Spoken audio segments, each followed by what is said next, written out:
This is a Heart and Hand production.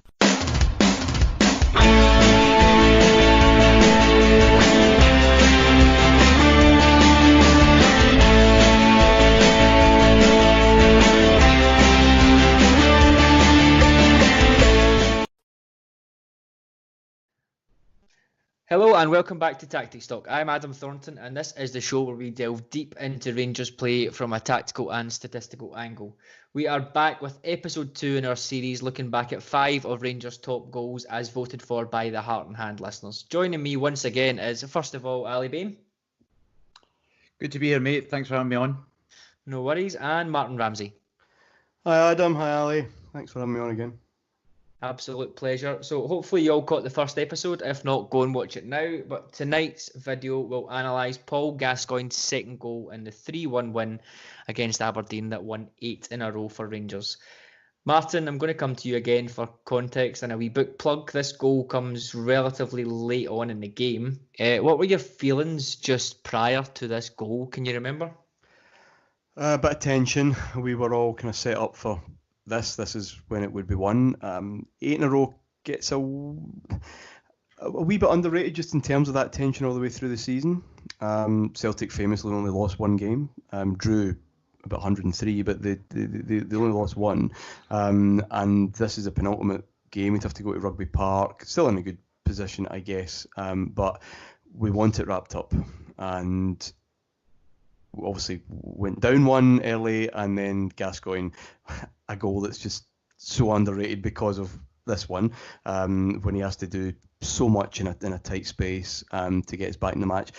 Rangers are good. Alan McLaren seems dead set on scoring from 40 yards so often. I think we've hit the woodwork a couple of times, but it's just not happening. And he's gone quiet since his first goal. He kind of warmed up a wee bit on 70 minutes that something was maybe brewing, and 10 minutes to go, was it? McLaren, I don't know if it's here when McLaren effectively releases him somehow, but I think it was maybe just before then. He said, you need to do something, and this is what he brought to us. This is what gave that Rangers 9 in a row lift off. We had been kind of flat for 6 and 7, despite Laudrup coming. We were still pretty flat, and he gave us something else. The team was shaped differently to accommodate that. We went to 3-5-2 for that very reason. And this goal, the other 21 players don't matter. They do not matter at all. This is a real Gascoigne goal. Anyone that saw him at Italia United, anyone saw him for Spurs and even Newcastle, the glimpses of that wee boy, give me the ball and you will not be able to touch me. And this is what he did, and this is why we loved him. Ali, we mentioned on the first show, which was the McCoist Leeds goal, that this was the second goal in the game as well. And in this game as well, we have a perfectly acceptable, if that's doing it a disservice, first goal too, which kind of gets lost in the midst a little bit. That first goal, I'm surprised Billy Dodds can challenge for this throw-in, because he was halfway down Edmondson Drive with Gazza shimmy at the first goal. But it's funny that, isn't it? You remember one of the two good goals in the game, but you don't quite give both of them the same drama. I guess on this one he is literally winning the league with the goal, so it maybe gives it a wee bit more significance. Sure. I think if we break down the techniques, right, of his dribbling ability, a lot of people, I remember, used to say, looks as if he's out of control, looks as if he's chasing after the ball. And watching it today, the interesting piece for me was how upright he looks, right? And he's got his head tilted back. And a lot of players, when they dribble with the ball, they've got their head down. It's almost like they're running into the ball. And I think the difference with Gascoigne is, and you look at this throughout his career, he was always able to run with his head up, dribble, so then something could come at the other end of it. And in this case, obviously, it's a shot at the goal. And in the first goal, for sure, it's the shimmy to offset the defender. And then, like Mark said, he somehow wraps his foot around it to pick it out. I think this is the interesting piece for me in this goal, and why it was so impressive was, yes, the distance. Clearly, anyone that carries a ball that distance on challenge is impressive. But I think if he runs with his head down and his body hunched, he just allows a player to get a foot in, to get a block, and maybe even just to offset him. You look at the power he has, his shoulders are out, his back straight, his head's up. This is a freight train moving with the ball, and certainly Gascoigne was never the fastest getting onto the ball, but running with it, it was a completely different story. Yeah, absolutely. So let's click play then, and we'll run through it. So the play starts. I think, Martyn, you're right. It was around about 81 minutes. We've got a throw in on the main stand side from David Rowson. So I'm going to click play on it just now, Ali. Sure. So the interception happens, obviously McLaren stepping in and getting Gascoigne the ball. There's then a little skirmish of sort of offsetting the touch to get past the first player. So he breaks pressure with his first touch, and then obviously now he's off to the races. So I've double checked this. Obviously, the footage from 1996 is not really conducive to figuring out who is who, even in terms of players. And obviously, we don't have something as simple as squad numbers to tell us. It's literally just players. But I'm sure this is Brian Irvine here, Martyn. I'm not sure if you can remember, but this is a back three for Aberdeen as well. What is he doing there at this point when it's one each in the game? And there is a throw in their half. Why is he up there? I'm fairly sure it is. I'm hoping it's him. It is. Well, he scored. Remember, he scored the Aberdeen goal. Obviously, from a set piece, you would expect him to be up there. I think he fancied himself as a bit of a libero, and he would stroll out now and again. But 1-1 at Ibrox. You're going to spoil the Rangers title party. Yeah, maybe just tuck in. But the game was getting. It was getting a wee bit stretched, and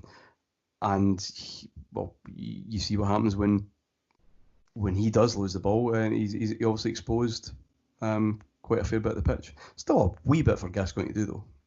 Just a tad, yeah. Ali, if you'd have said, I remember this, I was in the govern for this one, and if you'd have said to me when he picks up the ball here that nobody else is going to touch it, I might have believed it given it's Gascoigne, but realistically I probably wouldn't have. Yeah, I mean it's in these moments as well. You look back at these goals and think, he's carried it all this way. How has he managed to break pressure? And I think it's this next touch here that he's able to shift onto his left foot, and he almost gets himself the other end of Bernard. McKimmie comes in at the back of him, and again, maybe there's an argument here of, well, did somebody just pull him down, or did they give away a foul? I honestly think that it's the two Aberdeen players getting in a little bit of a fankle as to who's going to go and press. But if you look at, like I mentioned earlier, Gascoigne's positioning, his arms are up, he's got himself set. It's then this next touch to get away and into the box that sets up the shot. But just before that happens, just out of the eye line of Gascoigne there, is that movement from Laudrup to take away Ingles away from the ball. It's bought Gascoigne maybe a yard or two before he wraps his left foot round it, and it's like I say, the dribble is impressive, the breaking pressure is impressive, as is the finish. But again, I just think it's the small details of him moving over to his left side, Laudrup making the run, buying himself a yard, that's really opened it up. And this is a decent finish on his weaker side, even given the circumstances, right? Martyn, Laudrup, that run is very underrated. If anything, Laudrup could be underrated. But I think he probably thinking that Gazza may just slip me the ball here. So I think he's making that run with the intent of receiving a pass. It's never going to happen when he gets up that head of steam. I'm not sure he could have stopped even if he wanted to. Nah, not a chance. But it is clever, and that's what he did. He was the most intelligent footballer in Scotland by some way. And it is underrated because of our number 8 and what he did. This is Gascoigne running into trouble. It's what he loved to do, and he had so much of an aura and the body shape, and the elbows are coming up a wee bit to fend off Bernard and McKimmie. But those other defenders there who basically just sit and look. They just melt really in that sun. It's because they're fear. They're just absolutely full of fear. He is running at them, and wind the clock on a few months to the end of 1996, and we played Hearts in the League Cup final, and they all come out to Gascoigne, and he just slips Laudrup in, I think, or McCoist, and we're ahead. Just that. that when defences commit later on in the game, when Gascoigne's run, they just sit on top of the D. They don't move, and he just passes the ball into the net because again they're just frozen. They can't commit. They don't know what to commit or when to commit, because the two players that we're talking about here had the whole country just wrapped around their finger for the best part of 3 years. Ali, I can't believe we've got this far through. We've not spoke about the finish as well. I mean, edge of the area, left-footed into the box, left-footed into the goal. Michael Watt in that goal had a torrid time at Ibrox, 4 or 5 years ago, Martyn, before that, with a 91, 91 with Mark Hateley. I again imagine this, you're at the goal, there's 80 minutes gone, and you see him picking up that ball, 60, 70 yards away, and you think, okay, fine, I'll try and get myself set, and then you just see it coming and coming and coming. You've got so much time to think about it. Watching him bearing down on you, it must be quite an interesting thought, being that opposition goalkeeper and seeing that coming towards you and knowing what, or not really knowing what's going to happen, but just being unable to stop it. Well, it's like Martyn said, he's been mesmerised, right, as to what's going on here. He's probably screaming at his defenders. He's probably, who's going to go press the ball. He's got a perfect view of it, but if you ask any keeper, that's almost what they don't want, right? They'd rather a side was shut off. So they're clear on as to which end he's going to go here. Again, with it being his left side, as he maybe anticipated him whipping it across the opposite side, given it's his weaker foot, rather than going the ball side. But no, I think you take all of the circumstances away. If this is a cutback and Gascoigne puts in with his left foot, it's a lovely goal. It's a great finish, but you add in the 50, 60 yard dribble before it, and it just adds to it. It adds to everything. And then, of course, the extra layer of the context of the goal. It genuinely is, that I think, the best snapshot of Gascoigne's career, in that he just did things when it mattered. I'm sure, lads, there was other games we all watched him doing, and he'd try something, it wouldn't come off. But when it really, really mattered, this is when you could rely on him to deliver the goods. Yeah, absolutely. And of course, a couple of weeks later, Martyn, he would get a day off in the cup final, and Laudrup would run riot. I think I seen, was it a quote from Hearts? I'm not sure if it was Jim Jeffries, but they basically spent all their time marking Gascoigne. I'm not sure if it was after this performance that they watched him, but they spent all their time marking him and left Laudrup just to run riot. Yeah, again, that's how I remembered it, and that's the kind of received wisdom. Gascoigne tried this again against Hearts in that cup final in the first half. Paul Ritchie took him out of the game. Paul Ritchie should have been sent off. He would have been sent off by the letter of the law now, I think. He was just winded, Gascoigne. But as the game went on, he's actually pulling the strings more than I ever remembered. A bit deeper, but it's actually a very good performance, just a wee bit understated in comparison to this. And that's another tactical game of interest, I think, because Hearts were prepared for this.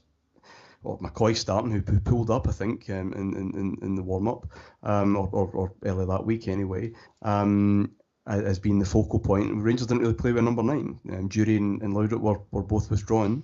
And you've that first goal, the famous Laudrup goal, the volley, which was just the two of them playing kind of keepy-ups, really, in the halfway line, and then Jury just springs a trap, Laudrup bombs forward, and Rangers are 1-0. The Hearts defence couldn't really deal with it. They weren't set up for Rangers playing a kind of withdrawn way. But Smith, at the end of that cup final, winning the double, he's watching his boys go up to collect the Scottish Cup. That's his, third double as Rangers manager? And he looks miserable. And Hazel Irving grabs him and asks, usual post-game platitudes and all that. And then it's, right, what's happening in the summer? Who's coming in? Because you get 9 in a row. It was all about this. And I don't think Smith looked like he ever really enjoyed it. But his two geniuses, that day, this day here, and really for that spell, they were winning trophies almost at will, because they were so far ahead any other player in the league. And Rangers were like with Gianluca Vialli that week of the cup final, and we just expected more and more of these players to come. Clearly, our transfer pool in the market is very different these days, and I think we took for granted what we witnessed. These are the two best players that have ever played for Rangers. Yeah, absolutely. I don't think there's any doubt in that for what they gave. Ali, I was going to call this one a counter-attacking goal. I think that's probably a disservice again to Gascoigne. It's just really it's just a wonder goal, isn't it? A one-man rampage. The only one that pops to head that I can think of is the George Weah one, which would have been a year before this one, the famous one in Serie A, where he pretty much runs from the edge of his box as well. It's just a goal that you don't see anymore. No, like I said mentioned earlier, it typifies Gascoigne. It's a freak of nature. You know, you look at him physically, and he shouldn't be able to do this, right? His body shape, his type as a footballer, he shouldn't be able to do this. But for whatever reason, this God-given talent that he has showcases itself in just magnificent goals. And when he really turned it on, it's almost like, you know, what's he doing playing for Rangers? This lad's in a different stratosphere than everyone else, but. It's a genuinely special time, I think, as a Rangers fan, and I think through the shows that we've done, or you guys have done in the network, looking back at the seasons, that there is now a genuine distance between Gascoigne and Laudrup and the rest. And I think, yes, we always thought that, and yes, we've maybe joked a little bit about it, but when we say a distance, not that the other players were bad footballers, they weren't, they were terrific footballers.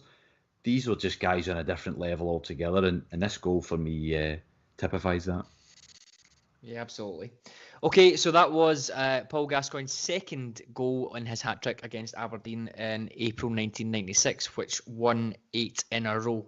Martyn, thank you for joining me. Pleasure, mate. All right, Ali, thank you. Likewise, thanks, mate. And if you enjoyed watching this, then please get in touch with us, and also remember to subscribe to the channel. Thanks again for watching. That was a Heart and Hand production.